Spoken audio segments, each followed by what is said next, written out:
Sorry, I think I need to bring it over here. Okay, so I'm just trying to create. I just press new. I just opened the Xcode and click new. I clicked file. Or there is an option straight away. There is something called play around or playground, whatever you can choose. So once you select a new file, or if you select playground, see here, this one you are seeing here over here. So this is what I'm going to play around with that to make yourself comfortable with the Objective-C data types and how to create a classes, how to create protocols, how to create a property, structs, enums or constants, variable, whatever. So we are going to play around over here and get ourselves comfortable. Then we'll get into conventional iOS application development. There we will deploy the Swift solution. So let me click a playground. Any name will do, my playground, whatever, wherever you want to save. I think it's already there in my code.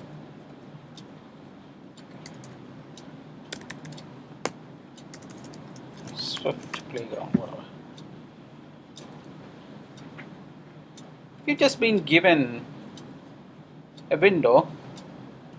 You may straight away type your Objective-C code here. You can see the code output in the right hand side, which we call them as I think navigation, sorry, editor view. Yeah, it is called some sort of standard editor. So for example, to print something, all you need to say, in this case there is a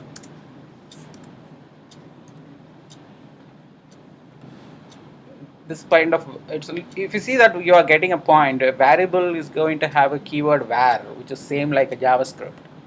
So the variable, the value been assigned, I'm trying to print it. If you see that the output is straight away coming over here. So this is what we call it as a playground. So we can write bunch of code here, see the output straight away over here and how things being called and how it is going to work. So that's why it is called playground. So this is pretty nice area where to get used to a new programming language such as Swift, because you know that if you go to App Store, you have a lot of playgrounds. We have a playgrounds for Ruby, PHP, Java, and it's a lot of things available. But unfortunately, Xcode has integrated the Swift playground alone. With that, there is no playground for Objective-C, which we could have tested if at all available. But it is available as a third-party application in App Store. You can download and still play around with Objective-C code. But okay, let us start with the Objective-C. How this playground is going to help. By default, the UI kit, which the Apple or iOS essential, classes or whatever associated. Along with that, I would recommend you import Darwin. This is a package which adds a lot of C methods or functions. We may be, because remember the Swift is a slightly high level container, but still entire part is there, the low level written in C and Objective-C. So I would recommend this one. If at all not required, we'll remove it off, because a lot of C program we could run still if you add the Darwin package, which is defined under the name as a Darwin. I don't know the reason why they gave. So a variable in Objective-C, say it starts with this way, but the proper way could be telling the variable is of type string in this way. Sorry, there's no semicolon you need to add. Just proceed with that. So it's our convention, we keep using that. A variable could be declared in this way. A proper way would be the keyword variable tells the particular object is tend to be changed over the execution of the code, the name of the variable, and the type of a variable which is going to hold. We have a string here. So I can initialize, of course, the same way. You can directly initialize them, and of course don't mind about that, because it is just trying to tell you the values being assigned over here. So a variable, a type of a variable, and the assignment. So it could be in this way. So for a number, it could be integer, double, float. So like that you can define. So Boolean. So like that you can define a variable and assign the data type to it. I would recommend this way so that you know that the Swift can still understand even though if you do not define this one, when you assign it based on the assignment it can identify whatever the object type it is, like a JavaScript. But I would recommend you have a more clarity towards what you're trying to do, try to define the type of the variable as well. It would be quite helpful going ahead. So Boolean, data type, primitive, all the type we have here. So this is how we can define a variable. If we have a constant, we call the constant start with a let. So once the value added and only once the value is assigned, the value cannot be changed over a point of time. Like that keyword is let. Say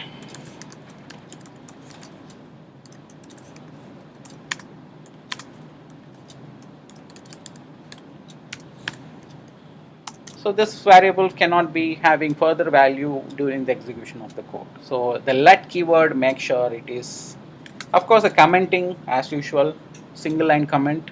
You just put a slash over here and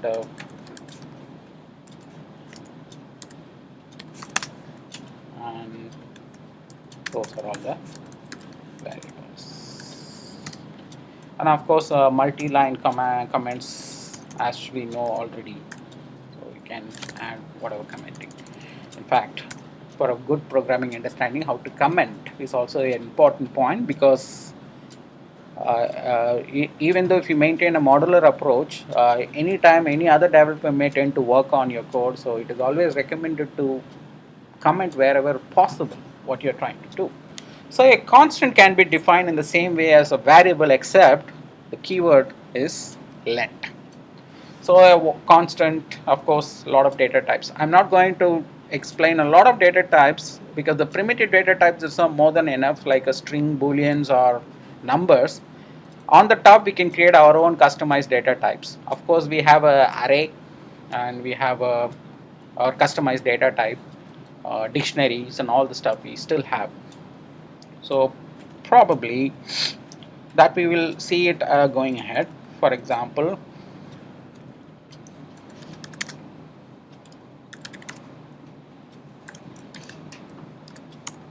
you can create a string array in this way.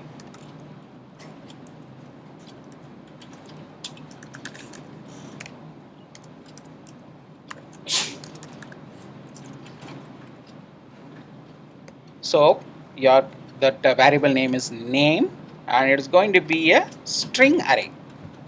So that's what, as usual, the value boxes string elements going to. If it is an integer, make sure you give an integer. You may relate it looks like a C# and JavaScript, Java. So an array in this way also we can create. Of course, almost all the arrays are mutable. If you make it as a constant, it becomes immutable. Like the value doesn't change. So once you have a array defined, you can any point you can add more elements. I hope it should work. Append, yeah. I mean one more element I added to the array. So like that, if you see that the total content of my array is 3 now because I could. It means instead of saying it as array, I would say them as collections. It means an array which is having a mutable capability, such as where you can sort it, insert it, or define its index and manipulate that thing. Those things comes under the category of a collections. So a collection, an empty array can be defined, and then you can, over the point of time, you can add the content of your array and go ahead with that. So if you really want to maintain a kind of a constant, you could have defined in such a way. So you see that this guy doesn't allow me to change it because this has become a constant, immutable property. Any attempt to modify it is not allowed. So like that, a typical data types exist in Objective-C. Pretty straightforward, and We really don't need to have a prior experience on a different language. Any kind of existing knowledge of your high level programming concept would be more than enough to start with Swift. So, proper convention, again I'm iterating. Variable having a keyword var, name of your variable, data type of your variable, and the value it is going to assign. And as usual, primitive type I have already explained, and the constant tend to have a keyword let and becomes immutable if it is assigned to an array. So a constant cannot be modified going ahead in your program anywhere once the value is assigned. So typical, high level programming concept. Okay, so this is for data type. That's more than enough. I hope. I really don't want to dig much on that. Seriously, I don't have much time. And probably let us create a class. Creating a class out of the box. Define a class name. So, and you can define the rest of the properties. You may have seen this is a proper convention of creating a class in Swift, maybe inspired from some other programming language as well.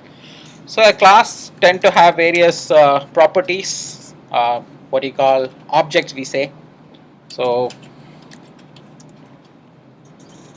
name,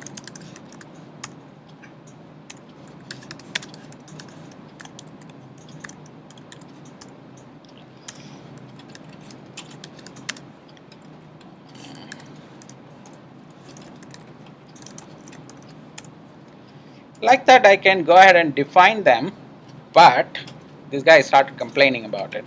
Let's see what it is saying. It doesn't have a initializer, or what we call the object whatever you defined. One, it is not initialized, that's one complaint.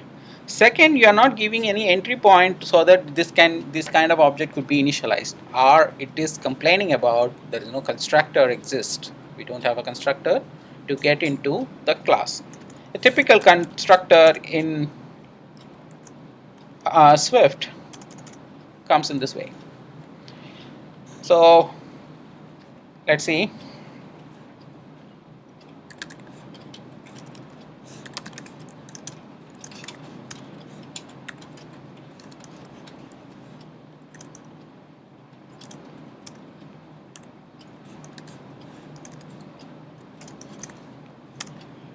The value it's going to take, and I'm going to assign them through the constructor. So name self this keyword, because both the thing are coming into the same name, because the parameter is also holding and the global object is also same thing. So to define it, I'm just adding self, the keyword I'm trying to denote to a what do you call a global object. So let me assign them.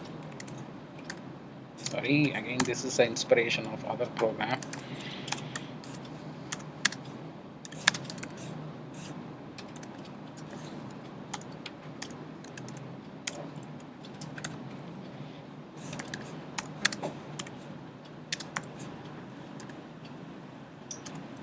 Sorry.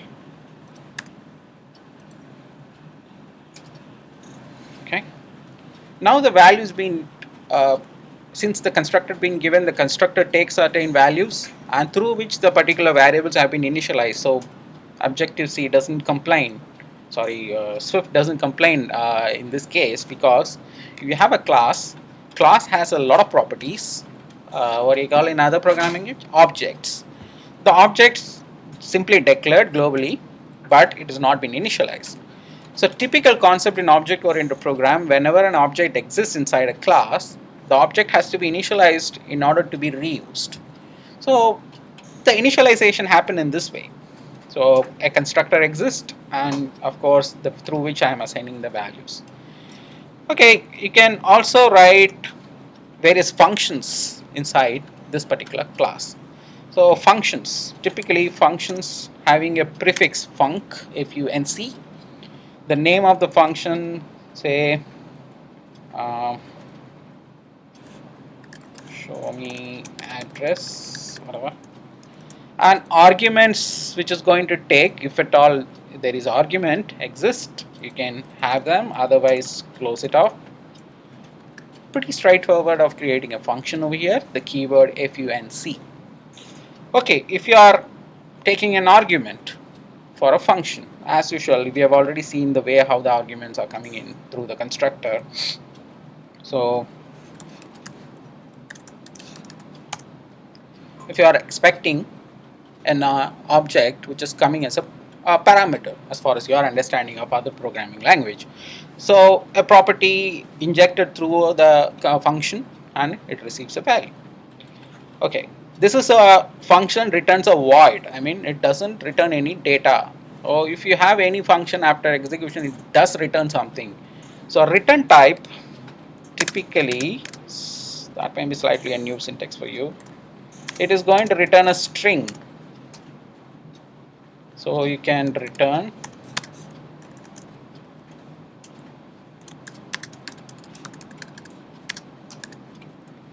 I'll append it later.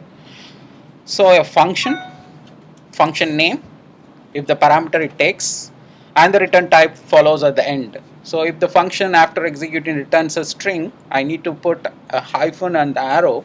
So a kind of a string which is going to return, and this value it is going to be like this.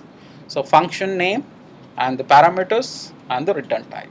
So this is a typical example of creating a function in Swift. So a function which does not have a return type or void in your understanding of other programming language. So, oh my God, I'm getting a call from my client.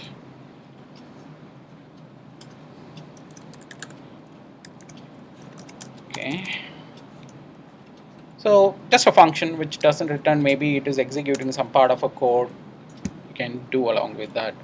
So for an output, for our testing purpose, we can have them this way, like, you know.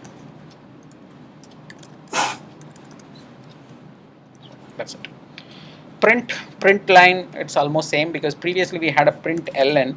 I don't think whether it is still there. I don't think it's there now. It will automatically add a new line by default as of now. This function is called, this is going to print this way. But whereas in this case, not only executing number of lines, it is going to return a data which is of type string. If you are returning a boolean, make sure if it is boolean, return a boolean type or do something like that. So for example, in this case, I would like to display something like argument. There is no concatenation as you think about the plus operator. Here the concatenation can happen with the backslash kind of thing. So if you write in this way, put a backslash within your parameter, send the object or property. So you will have the output which is called my address city is whatever it is. So it's like a concatenation. So this is how it works. So let's see, is there any other thing? Probably. Okay, I define a class. How do I consume it? How I can access this class? So let us see. Remember, this is a playground. I can straight away initialize the object anywhere as I think. So first point, assuming you have a class here, you are trying to access this class. Name of your variable and the type. What's the name I gave for a class? My school. You created a property. So this particular property is a variable. The name is school and it's a data type is my school. Initialize. Okay, since the constructor expects 3 arguments, you have to give them. No keyword called new. There is no new keyword. So again, remember the label also comes here. Maybe a little different than your other programming language. You have to tell the label. For example, the function parameter, maybe inspired from our Objective-C. So my school is going to take, say,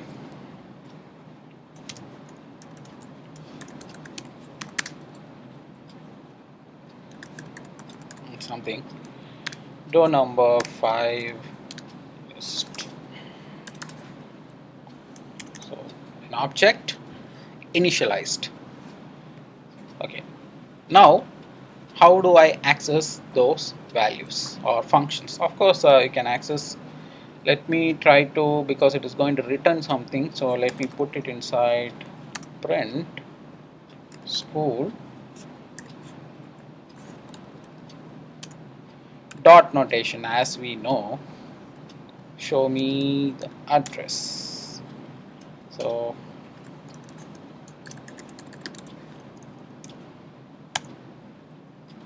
I can access in this way. Oh, this guy is complaining. Oh my god, see, this is the inspiration from our Objective C.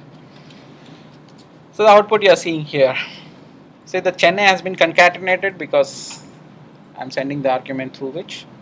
So you can access the particular property of your class through a dot notation. So the variable which you have just initialized and through which you are accessing the inner functions. In this case, it has taken an argument. Remember, there is no label. I just gave the argument directly. A little bit of difference are there, but a constructor, typically a function, but it expects the labels. So the label have to be defined and the value whatever it takes. But whereas for this function, it directly took the value. The parameter directly went and got assigned where the city has come, it got assigned. But this is not always true.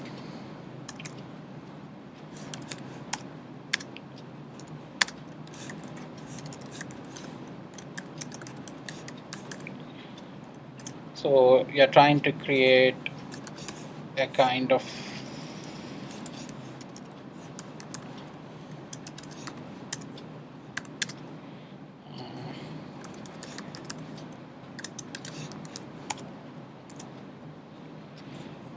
okay, I'll return type also.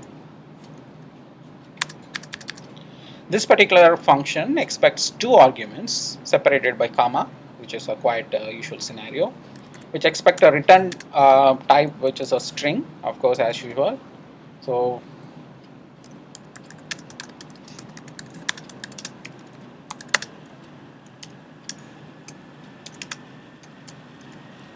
city and country. Okay. Remember, this is an escape character. So whatever you put at this until you complete your parenthesis, the value will be assigned. Don't expect this particular brace also would be printed. It won't. Okay, so this after the backslash and you are expecting them, and as soon as the value completed, and again it becomes taken from the string and the value. Now this particular function particularly expecting 2 arguments to be sent. So how I can consume that? First I consume, then I'll print it.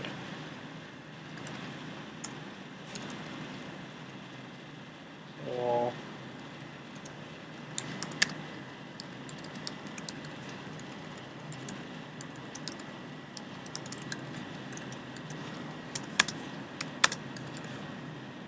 school, show me country. Okay.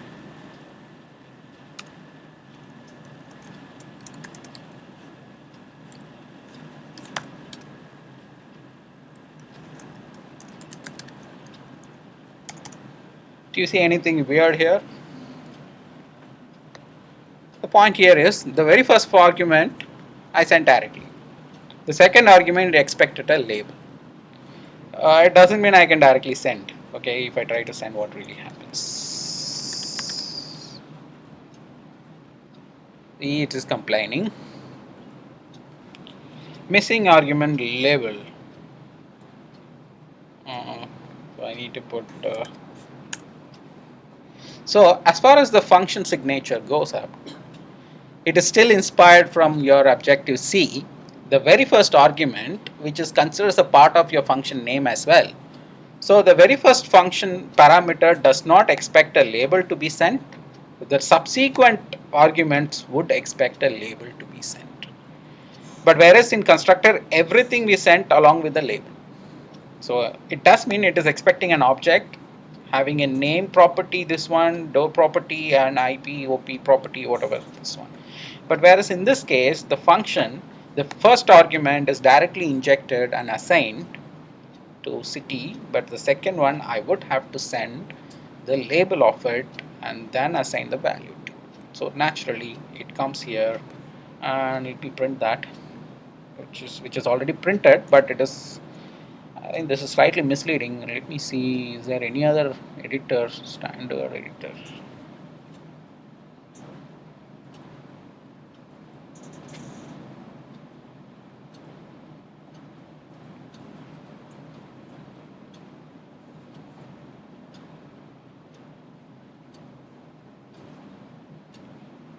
Okay, I think that is better. Okay. So typical way to print the object is full address. So the address and India has been concatenated. If you look like, if you see that how it has been called. So in Swift program, creating a class, start with the keyword class and the name of the class. Again, my best practice or whatever I already suggested, a class name, make sure it always start with uppercase and follow the camel casing. So that's a more important practice, and anyone who forget the very basic practice, and it will give an impression that you are not following a recommended practice. It may look like your code is pretty amateuristic, and it may not give you the rightful impression to your client or maybe your advanced developers. I mean, your client is not going to see the code anyway. So a class name, start with uppercase. So class name, protocols, everything you're going to start with uppercase and follow the camel casing. Whereas the property name or what you call objects start with the lowercase and will follow the camel casing for a subsequent words. So if you see that lowercase, and I certainly increase it. So that formula, I mean that strategy you have to follow.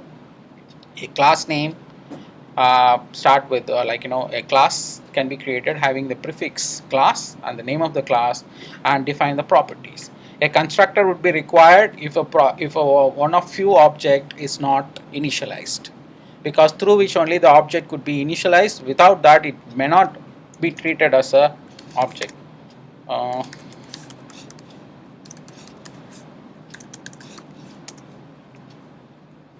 I introduced and it is complaining about it. But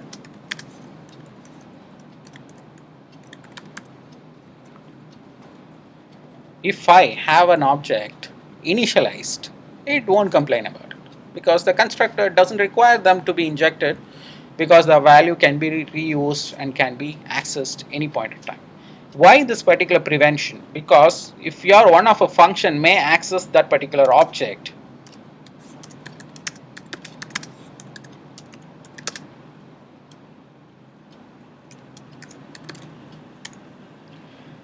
when this particular object being called, there should always be the particular object initialized. Then only this particular object can be called.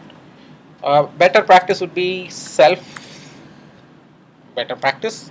As long as the naming convention is not there, you can very well call it. Telling it is a global object, and you can make use of it. So if an object which is there, which is already initialized, no need to have that particular thing in the constructor. We don't need, especially on that.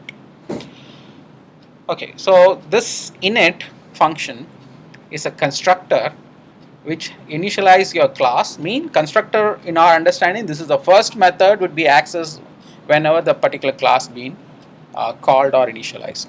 So the constructor convention is init and the value whatever it takes if properties are not initialized. And various user defined functions, you can keep them and call them as you require. And as I said, the name of the function and the parameter it takes and the return type. If there is no return type, you can very well omit the skip and have the curly braces open and close. And the naming, accessing the function, the very first parameter of a function does not require a label, or subsequent parameters of your function would require a label to be defined along with the values being assigned. So these are all the little bit of kind of addition to a object oriented program, in this case Swift. But apart from that, the convention is pretty straightforward, and we don't have much of like declaring a variable and having a pointer associated. We really don't have that headache. It's been highly encapsulated and everything defined as required. And there are various other hooks also around. Let me see. A function if city equals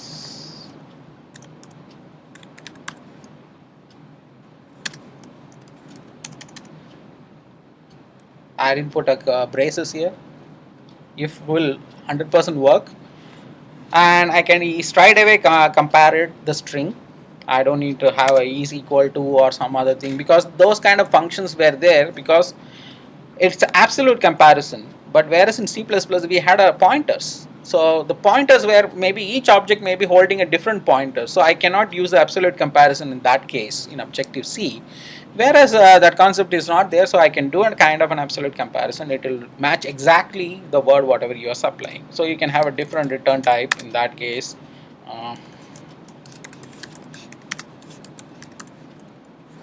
So the moment return executed, the code stops over there and doesn't progress further. As you know, that basic convention of any high-level program, or object-oriented program. So if this condition doesn't meet, it will come over here. Okay. And say any other thing. Okay, let's see various other thing.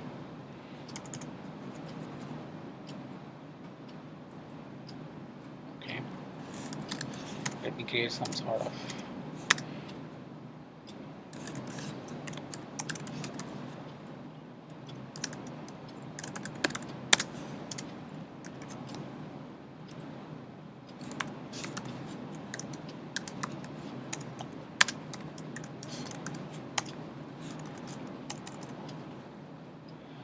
Boolean type I'm expecting. So I can put a functions t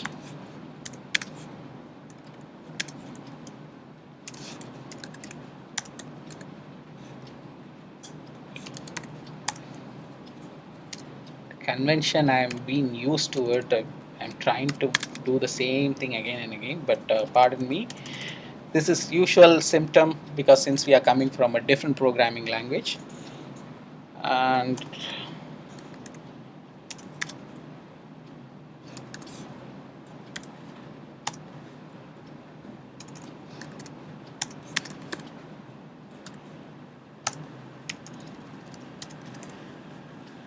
so we can create in this way. So if it compares and does the needful. Quite redundant, right?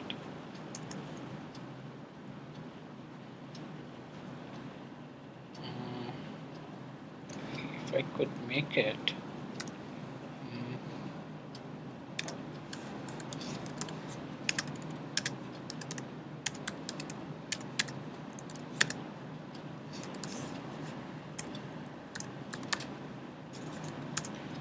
a ternary operator, instead of writing multiple lines, you can also create in this way. When city matches with the default city, the first condition, true. If the condition doesn't meet, this one. So a ternary operator checks in the same line itself, denotes your boolean. So not necessarily it could be a number 1 and 2, or this could be an integers. What kind of comparison you would like to do, you can still do it.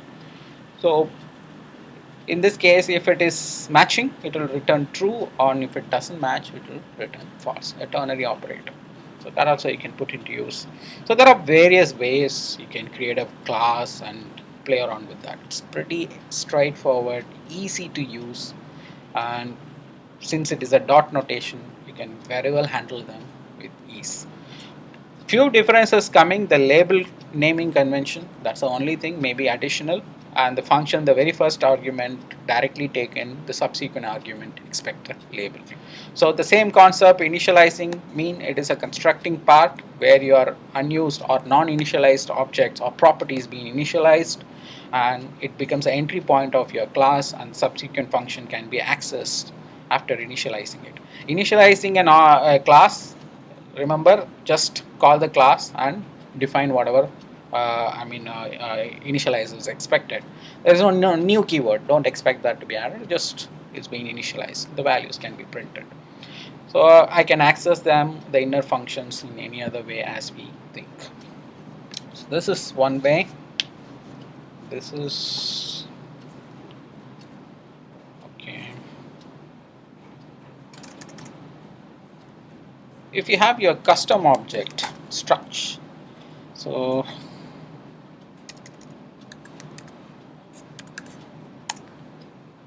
your customized object, say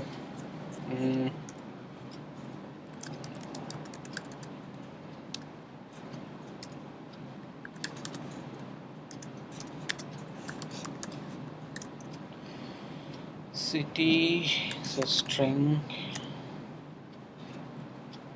and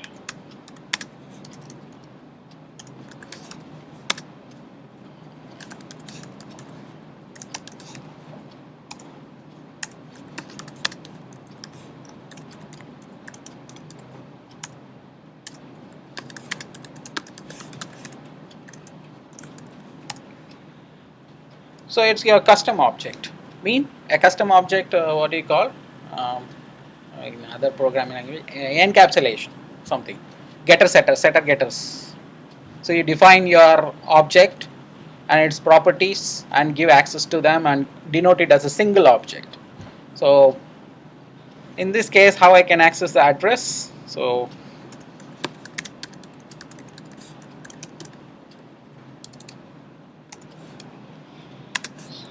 in this case, I can define city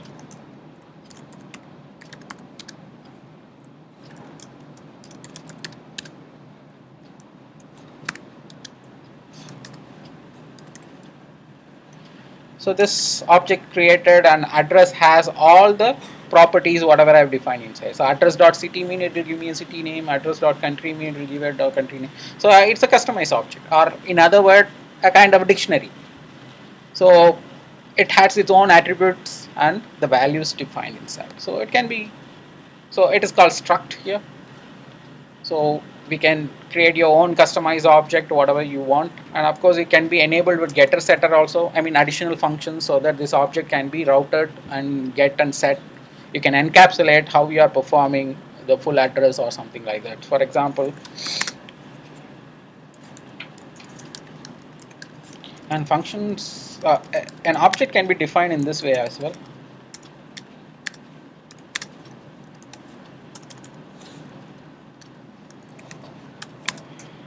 Object initialization this way also possible, because it is actually nothing but expecting a string. So define a string, that is more than enough. So that you can create some way.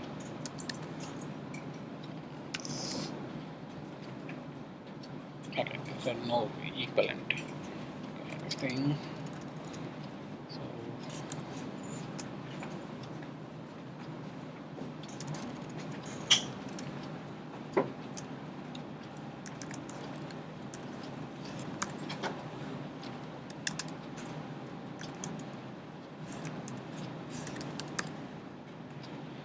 So this particular kind of thing you are encapsulating. So the full address, how it is retrieved, you are just hiding it. So when the user accesses the full address, he will get the city and country added together and receive it. So you can create your customized object in this way. We call them as a struct. Okay. So we will be creating a lot of things. As for example, we have a shopping list item. So shopping object I can create. So what are all the properties of a shopping item? Item name, item quantity, item price, and all this thing, and denote it as a single object. So we call them as a struct. Naturally, it expects those values initialized whenever you try to call a new instance. So you can create as many as instance and with the different values. It can be denoted accordingly. Okay, struct. What else? I just want to finish it so that not to confuse much. And protocol. Okay, first we'll see inheritance, then we'll get into protocol. So a class is there. Is there any way I can inherit, or I can create inheritance to my class? So if you assuming you have another class,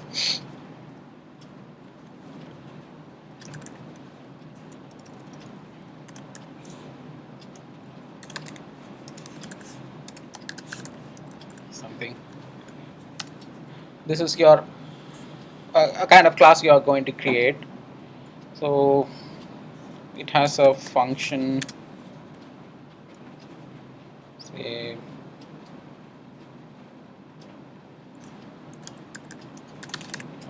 I couldn't think of anything.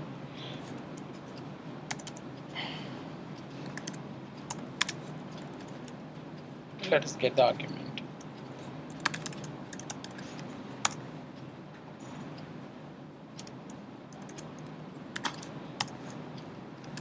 You have a class here. I'm just complaining. Okay, return type. So you have a class which is having. If you would like to create a subclass, superclass relationship, or what you call inheritance related relationship, you can inherit this way. So colon and you call the class. So you are inheriting. So what's the benefit of inheriting? The functions defined over here can be accessed by the class which has inherited that as well. So I can access that particular function. What do you call full name something? See that function I can access over here because the value inherited, but still complaining.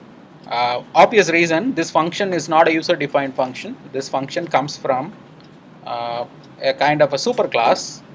So in this case, parent class, whatever, you have to add a override declaration over here saying that this particular function is coming from a parent class. At this point you are overriding, so assuming you are returning some other value.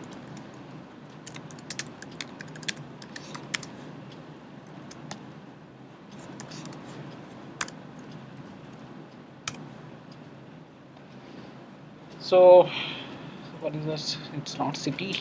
Do we have default city, something like that?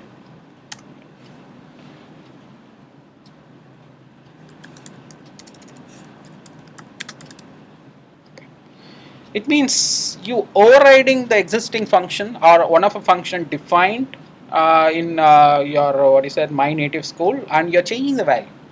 You're changing its behavior because as per inheritance, when you get access to the parent class properties, you have all the privilege to modify its behavior. You can not only consume it, you can change its behavior. Or if you really want to that also execute along with yours, you can do that as well.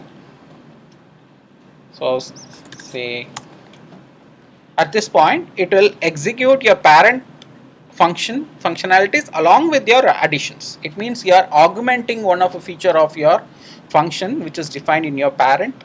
While you give a super relationship, it will complete that function and then it will execute additionals. So that way you can make use of it. Otherwise, completely modify its behavior, whatever way. So this is how the inheritance work, and we will be using quite often because by inheriting a lot of Coca Touch API classes, we will be creating our own what do you call iOS application.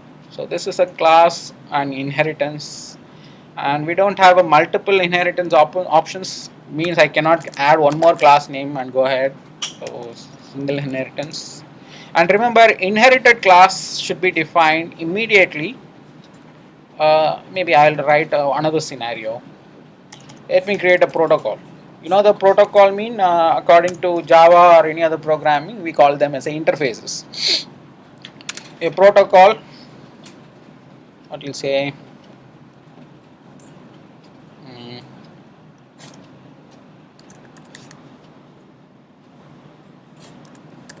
something country.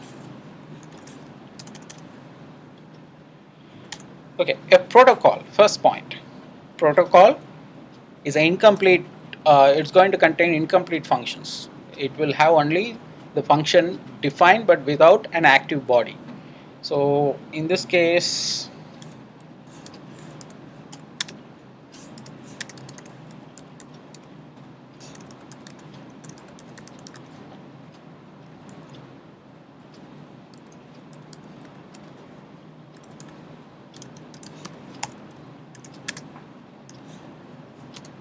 if you are returning something, define it. Otherwise, leave it.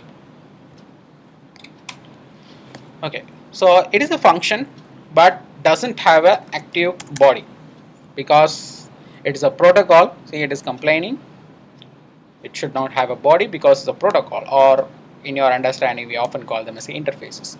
So the protocol, it only gives you a kind of a representation of certain thing which has to be implemented.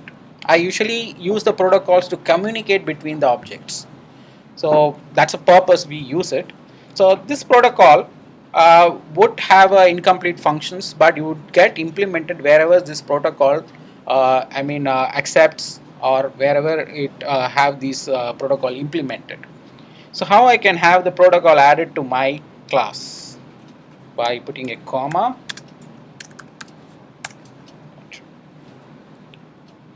Remember, the very first one is an inheritance. The second one is a protocol. Not to get confused with this one, that one is same. Usually, the Swift compiler will check the very first one is an inherited one or protocol one. It will verify. If it is a class, fully qualified class, it will inherit. If this particular, so for example, I don't write it, I simply write country. It means it will very well understand there is a protocol exist. It is not inheriting, it is having an interface with that. Because the country is not, it's not type of a class. So it is not inheriting at this point. But whereas if I define in this way, it will inherit because the my native school is a fully qualified class. It will inherit. What if both defined? The first one will be inherited, second one will be a protocol delegate relationship. And in this case, you should not change the order.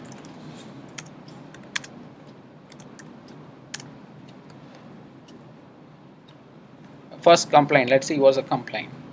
My native field must appear be a inherited one. It is guessing it. Hey, it should be, see, it is changing the order. So that particular thing, the very first one will be checked whether it's a protocol or fully qualified class. So the inherited thing should always take first precedence, then the protocol can follow, and it can follow as many as protocols. As many as interfaces you can along with that. Okay, now we did this and it is complaining because of the obvious reason, does not confirm because it doesn't confirm the function implementation. So this function should be somewhere implemented.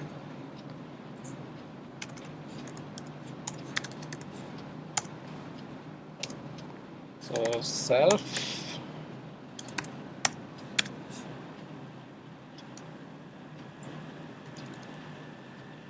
okay, we'll create an object called it.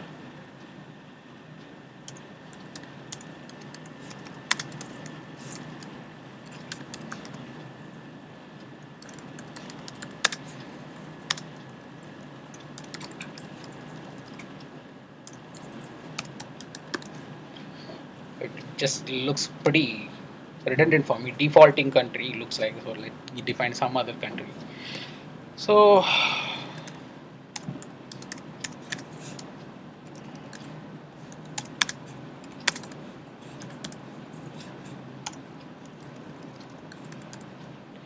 the uppercase, lowercase should be very careful.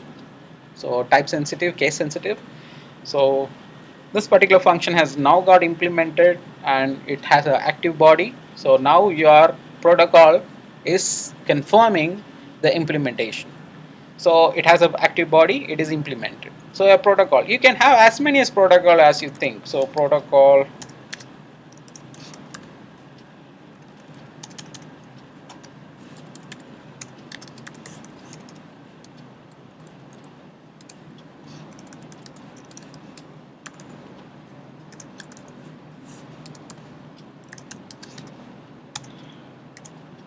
So this is another protocol. I can have it. So, and it is going to complain me doesn't confirm that function.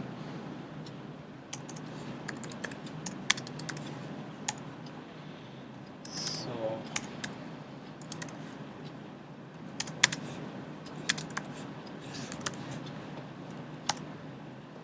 this particular photo. So a class, the very first one would be checked against with the inheritance. If that is a fully qualified class, it would be considered as this one is a inherited or a kind of a parent class.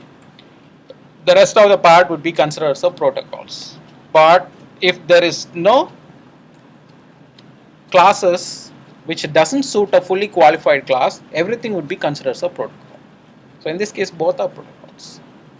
So the very first one, if your assumption or you are trying to inherit something, make sure that is called as a first one, so that it will do the inheritance. The rest subsequent one would be considered as a protocol and delegate. So these kind of delegate functions you have, and the object whatever you define along with that, you can make use of that.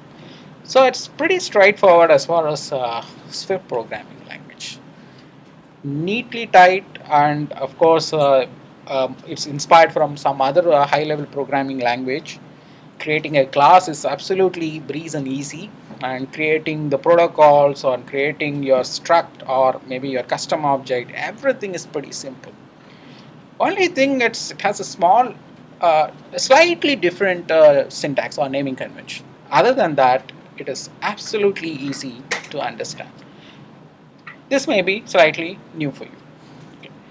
So maybe tomorrow I'll slightly continue this one. I want you to experiment along with this. What you call your playground. Create the same example. Anyway, I'm going to upload it. Try to see and try to consume the class. Try to create as many as protocol. Try to define them and inherit it. See how it works. Play around with that.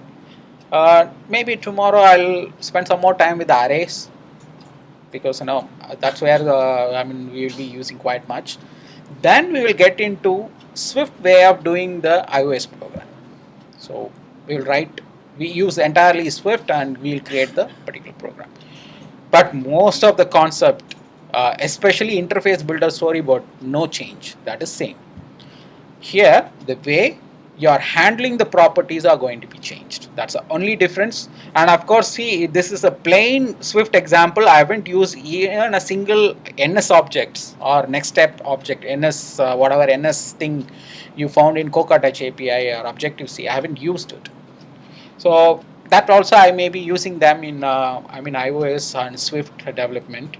So that's going to be slightly tricky. But before that, if you get used to it, how Swift and how a class can be created, how an object can be created, how a constants created, how variables created, and various ways of accessing a function. Once you get used to it, it will be absolutely simple to start with a new programming language. So hope you know.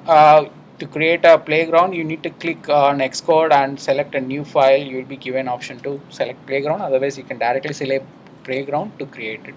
So playground helps you to see the output instantly and how these objects being consumed. Also, it helps you to write a error-free or syntax error-free way of accessing your classes and handling the properties. So this is a simple example of uh, maybe it's a getting started session of Swift programming language. It's in my understanding, it is somehow inspired from uh, ActionScript, which was a language which was introduced by Adobe or Macromedia, and a lot of things taken from JavaScript and Java. It's slightly inspired, but I cannot say it's one program it just followed and it has done it. I would say it has a number of benefit, and too much of benefit in my understanding. Uh, I think Apple is rewriting or overwriting a lot of things. Remember the Touch, the API which is responsible to create your iOS applications, purely written on C and Objective-C. That hasn't been modified so far. It is giving access through a Swift, and to access it, maybe one point of time Apple will overhaul everything Maybe I'm just at this point we can only speculate. We have no idea, like, which programming language is going to supersede or maybe one program maybe obsolete. We really don't have an idea. But having an Swift helps us to write the program in more clear manner, because a lot of developers coming from a different programming language, they may not be comfortable with the Objective C convention. So they would feel it is quite interesting and useful. So this is a small introduction about it. Maybe